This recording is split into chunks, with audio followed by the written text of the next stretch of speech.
Hi friends, നമുക്കിന്ന് cabbage കോളിഫ്ലവറിൻ്റെ ഒക്കെ ഒരു നടീൽ രീതിയും കാര്യങ്ങളൊക്കെയാണെന്ന് പറഞ്ഞു തരാവേ.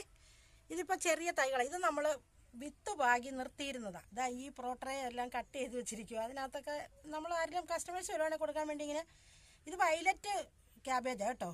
ഇതെല്ലാം നമ്മൾ ഇങ്ങനെ പാകി നിർത്തിയിട്ട് അതിനകത്തുനിന്ന് പറിച്ച് നട്ടാൽ, ചെറിയ ബാഗിനകത്ത് പറിച്ച് നട്ടതാണ്. പിന്നെ നമ്മുടെ ആവശ്യത്തിന് ഇതെല്ലാം വലിയ ഗ്രോ ബാഗിനകത്താക്കി വെച്ചിരിക്കുക.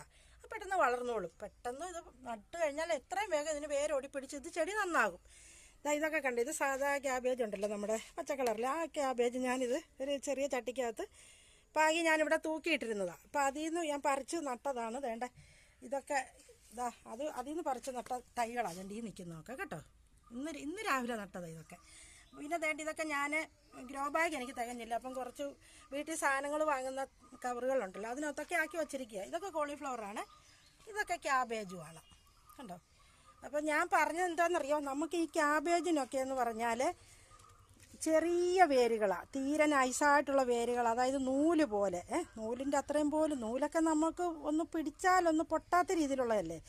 ക്യാബേജ് കോളിഫ്ലവറിൻ്റെ എന്ന് പറഞ്ഞാൽ ക്യാബേജിൻ്റെ ഒക്കെ തീരെ നൈസ് വേരുകളാണ്, തിന്നായിട്ടുള്ള വേരുകളാണ്. അപ്പം നമ്മൾ ശരിക്കും നൈസായ മണ്ണിനകത്ത് മാത്രമേ ഇത് നടാൻ പറ്റത്തുള്ളൂ.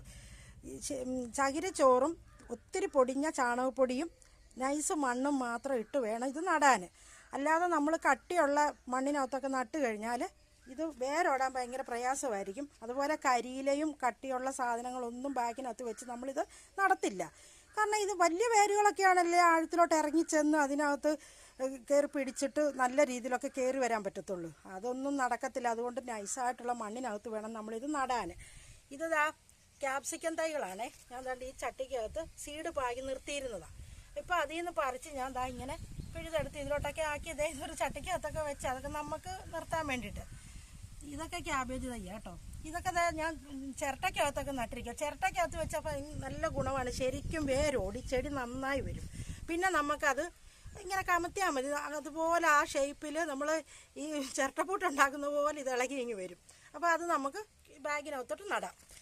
ഇതൊക്കെ കണ്ടത്, ഇത് വയലറ്റ് ക്യാബേജാണ്. ഇതൊക്കെ ഞാൻ ഇങ്ങനെ നട്ടതാണ്. അപ്പോൾ ഈ ക്യാബേജ് ഇതിൻ്റെയൊക്കെ മേളിൽ മാത്രമേ ഇച്ചിരി കരിയില ഞാൻ ഇട്ട് കൊടുത്തിട്ടുള്ളൂ. ഇതിന് താഴെയൊക്കെ കരിയില പൊടിച്ചാണ് ഞാൻ ചേർത്തിരിക്കുന്നത്. കരിയില തീരെ നൈസായിട്ടുള്ള കരിയില പൊടിയും ചകിരിച്ചോറ് ചെറിയ രീതിയിലാണ് ചേർത്തിട്ടുള്ളൂ. കാരണം ഇപ്രാവശ്യം ചകിരിച്ചോറൊന്നും സാമ്പത്തിക ബുദ്ധിമുട്ടുകൊണ്ട് എനിക്ക് എടുക്കാൻ പറ്റിയില്ല. സെയിലൊക്കെ ഉണ്ടായിരുന്നു, ഇപ്പോൾ ഇവിടെ നമുക്ക് സെയിൽ നടക്കാത്തതുകൊണ്ട് എടുത്തു വെക്കുന്നില്ല. പിന്നെ തീരെ നൈസായിട്ടുള്ള ചാണകപ്പൊടിയും തീരെ പൊടി മണ്ണേ എടുക്കാവുള്ളൂ, അല്ലെങ്കിൽ ഈ ചരല് ചേർന്ന മണ്ണ് എടുക്കാൻ പറ്റും. ഈ ചുമന്ന മണ്ണെടുക്കരുത്, അതൊക്കെ അങ്ങ് ഉറഞ്ഞു പോകും. പിന്നെ ഓരോരുത്തരൊക്കെ ഇങ്ങനെ കാണിക്കുന്ന കാണാൻ വീഡിയോക്കകത്തൊക്കെ ഭയങ്കര വലിയ വലിയ ഇലകൾ